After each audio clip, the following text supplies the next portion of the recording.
Bonjour à tous et bienvenue sur le channel.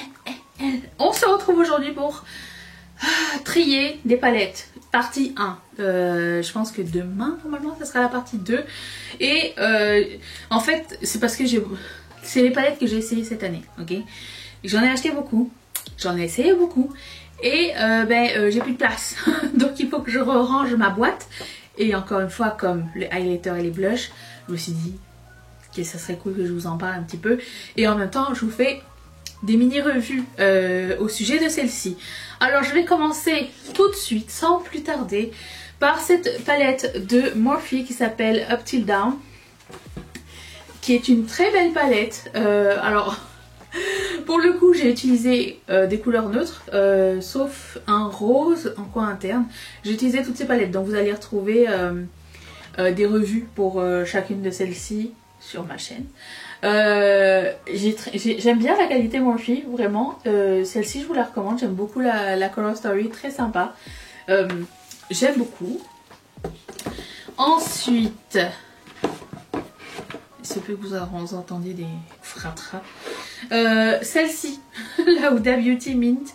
Alors, tout n'est pas nouveau de cette année. Hein. Il se peut qu'il y ait des choses qui datent de plus longtemps que ça, mais des fois j'ai envie d'essayer des choses plus vieilles. J'ai aimé beaucoup les lumineux à l'intérieur. Vraiment, ils sont très jolis. Les mats aussi, hein, tout est de bonne qualité. Le seul truc, c'est que il n'y a pas assez de contraste dans les mats.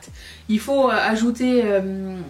un élément en plus, tout du moins pour ma teinte de peau, c'est pas suffisant cette couleur là pour être la plus foncée et celle-là se ressemble un petit peu trop, donc ça serait le seul petit bémol de cette palette là, mais les lumineux en valent totalement la peine, donc j'aime beaucoup. Ensuite j'ai la Saga of Freya, mais j'ai la palette Cat's Breath palette de Odzenzai, et elle ressemble à ça et elle est sublime. J'ai adoré travailler avec ça. Vous voyez, là pour le coup, vous avez un vert bien plus foncé, contrairement à la Mint de Huda Beauty. Vous avez un marron plus foncé, vous avez des couleurs de milieu et vous avez des couleurs un peu plus claires et assez lumineux pour travailler les deux. Très chouette palette, je vous la recommande à 200%. Ça, c'était dans ma rotation make-up au mois de mai. La Sigma Corde Rosa, je l'aime beaucoup. C'est une palette de neutre, mais pas que neutre. Elle est neutre avec des pops de orange et de bordeaux rose. Et elle est bien plus vibrante sur les yeux que dans la palette. Je vous la recommande aussi. Elle est très chouette. Celle-ci, c'est la Heather Austin et Adept. Alors... je la garde parce que je la trouve fantastique, mais sur moi, les fards sont un peu trop gras. Et j'ai pas les paupières grasses à la base, donc je sais pas ce qui se passe avec cette formule-là. J'ai essayé 2 fois et 2 fois ça a fait la même chose, donc je ne désespère pas de trouver une astuce pour que ça tienne plus longtemps. Ça tient, mais pour ce que je fais à la maison, et on a juste à comme réarranger le truc avec le doigt, hein, je veux dire, mais... sachez que ce sont des fards qui sont magnifiques, mais ils sont très gras. Les fards lumineux à effet là, ils sont très gras. Et apparemment je ne suis pas la seule à avoir eu ce souci. Donc ça me soulage que ce soit pas genre... bah, ça me soulage et pas. Mais voilà, donc je voulais vous dire ça. La Glaminatrix Nocturnal Palette, elle est un peu pétée, donc je vous la montre comme ça. Magnifique Color Story, magnifique palette, c'est une marque indépendante australienne que j'adore et je l'aime beaucoup. Même chose, les fards à effet, souvent quand ils sont multichromes et tout ça, des fois il y a des agents qui sont assez gras à l'intérieur quand ils font des mélanges. Ça se sépare un petit peu aussi, juste vous le dire, si vous avez des plis sur les paupières, il se peut que ça arrive. Mais franchement, c'est pas un deal breaker. Parce que j'aime vraiment beaucoup les Color Story et tout. Ensuite, la Ayo Coralie palette avec Baguio Tibet. Alors, je sais pas, les couleurs se sont contaminées. Le violet a voyagé, le bleu a voyagé dans les... très belle palette. Franchement, j'ai beaucoup aimé les fards. Je les ai tous essayés quasiment, à part, je pense, celui-là et celui-là. Et celui-là. Et les mats et les néons sont super cool. Sauf le mint, je dirais qu'il... Alors, j'ai pas essayé sur base blanche par contre. Mais sans base blanche, le mint sort un petit peu gris sur moi.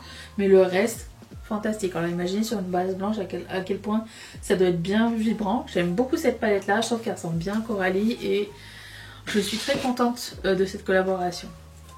Alors ça c'était une superbe surprise. La palette Amor y Mariposa de chez Melt Cosmetics. Je l'ai voulu, je les voulais pas, je l'ai voulu, je les voulais pas. Puis finalement elle était rendue à moins 60% sur le site de Melt. Un des meilleurs investissements de cette année.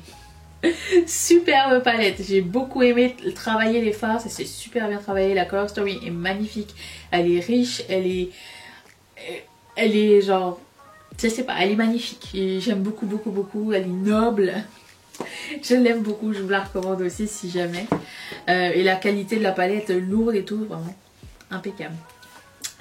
Daisy Does It de Colourpop. Sympatoche palette, moi j'aime bien, je trouvais que c'est une palette de printemps été très sympa avec un petit mint ici, un jaune clair ici, des orangés, des bruns. Alors on est à l'opposé des color story intéressantes hein, mais c'est des color story réconfortantes j'ai envie de dire, très sympa, qualité au top toujours, Colourpop j'aime beaucoup donc je recommande aussi. Lois Cosmetics Meet Me at Midnight, c'est encore une fois une marque indépendante américaine. J'adore cette color story là, magnifique. Est-ce qu'il y a des fards à effet à l'intérieur? Non. Est-ce que les fards sont super jolis, ils se travaillent super bien? Oui. Franchement j'ai beaucoup aimé cette palette, ce bleu là, royal, impeccable. En fait j'aime beaucoup comment c'est rangé, ça inspire vraiment et j'ai adoré, j'ai kiffé, voilà. Ensuite, la Dragon Fruit palette de Clionadh Cosmetics, qui est une palette avec juste des fards à effet à l'intérieur. C'est une collaboration avec une influenceuse dont j'ai déjà oublié le nom. Donc vous avez toutes des fards à effet Clionadh qui sont de très bonne qualité. Et Clionadh est une marque indépendante canadienne. Donc je suis très fière de posséder cette palette. Ça c'est une palette pour le visage de Melt Cosmetics, toujours de Amor y Mariposa. C'est comme ça, je ne sais pas. Très cool. Peut-être ce blush là risque d'être pâle, mais j'ai mis celui-ci. Il était fantastique. Et ça comme highlighter ou blush topper, très cool. J'adore ces deux couleurs là. Vraiment, très bon produit. J'ai l'impression d'avoir un amas de glace. Ça étonne quelqu'un? Non. Palette très décevance, vraiment, je pense pas que je vais la garder. La Natasha palette, la Tropique palette de Natasha, c'est la Natasha palette. Alors, elle est frustrante cette palette là parce que les fards tu veux qui fonctionnent pas. Ces deux là, c'était pas beau, ça ne fonctionnait pas du tout. Ça doit fonctionner mais ça ne m'intéresse pas vraiment. Et ces deux couleurs là qui sont magnifiques et qui fonctionnent très bien sont déjà dans la pastel palette, donc je suis un peu déçue, je sais pas trop quoi faire avec. Je pense que je vais la déclutter.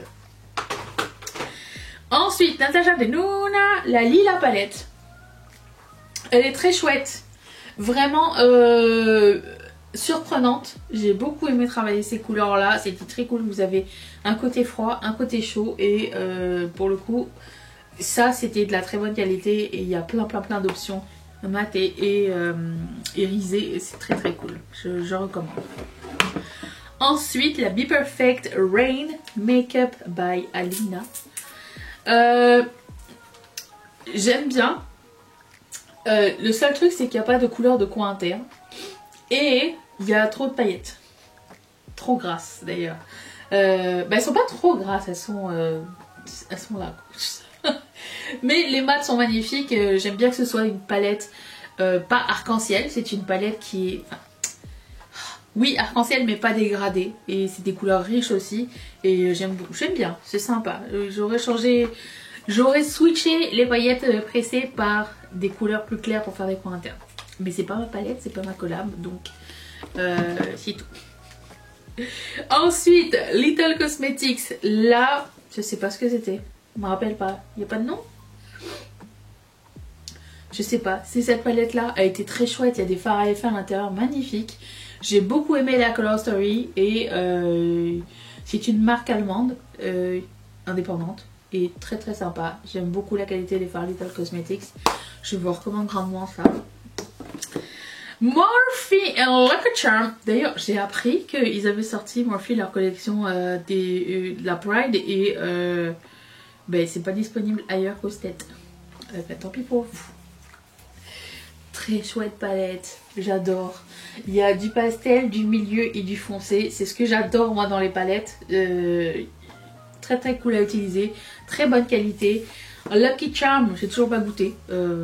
Franchement, je sais pas si ça manque à ma vie, hein, je pense pas. Mais j'ai jamais, je sais pas, ça me tentait pas. Element of Surprise de Colourpop. Alors c'est une vieille palette qui n'existe plus, mais qui était dans une de mes rotations make-up. Et comment vous dire, elle porte très bien son nom. J'ai redécouvert les fards, la qualité est exceptionnelle et la Color Story est très sympa aussi. Vous avez un pop de rose, vous avez un lilas, vous avez un duochrome, vous avez une couleur interne. Vous avez des couleurs plus foncées. J'ai besoin de tout ça. Toujours Colourpop. Apricot Minot. Alors ça aussi c'est genre dans la section palette réconfort. La palette facile, la palette douce, la palette que tout le monde peut travailler. Vous avez foncé, clair, 3 couleurs shimmer, 4 couleurs mat, 1 avec des petites paillettes à l'intérieur. On s'en fout. C'est des paillettes ça? C'est un sequin shadow? Ouais. Mais moi je les considère comme des mats, les sequin shadow, parce que je vais pas appliquer et laisser les petites paillettes volantes. Pour moi ça ne fait aucun sens. Très très très très belle palette. Je trouve qu'elle est sous-estimée. Mais bon, ça n'est que moi et mon avis. Excellente surprise, la palette Star Wars et Colourpop, elle est sublime. Alors de prime abord, je me suis dit, toutes les couleurs froides, qu'est-ce que je vais faire avec tout ça? C'était impeccable, j'ai adoré. J'aurais envie d'essayer genre le argenté et le doré, ça serait trop beau. Il y a un duochrome, il y a une couleur d'accent comme blanche mais avec un fini lilas rose un petit peu. Vous avez 2 fards marbrés très sympa, un noir impeccable et un bordeaux, un rouge très joli. Et ce que j'aime beaucoup par-dessus tout, c'est qu'ils ont gardé l'illustration à l'intérieur, à quoi ça fait référence. Et là, du coup, tu comprends, tu vois. Moi, quand je l'ai vu, je me suis dit, ça ressemble vraiment à Star Wars. Il y a des gens qui ne comprenaient pas, mais je veux dire, tu peux pas faire plus Star Wars que cette palette. Je veux dire, c'est magnifique. Voilà, j'ai vu qu'elle était sold out souvent, donc je vous recommande de checker si jamais elle vous tente. Vous avez ma recommandation totale. Comment on dit? Je sais pas. Je vous la recommande. Voilà, ça c'est la partie 1. Je la divise en 2 parce que sinon ça va être beaucoup trop long. Donc la partie 2, ça va être, si tout va bien, demain. Je vous remercie d'avoir passé ce moment avec moi. J'espère que vous avez fait des petites découvertes. Et j'ai hâte de vous lire dans les commentaires. Est-ce que vous faites un peu de tri des fois ou pas? Je vous retrouve demain pour une prochaine vidéo. Merci d'être resté avec moi. Bye.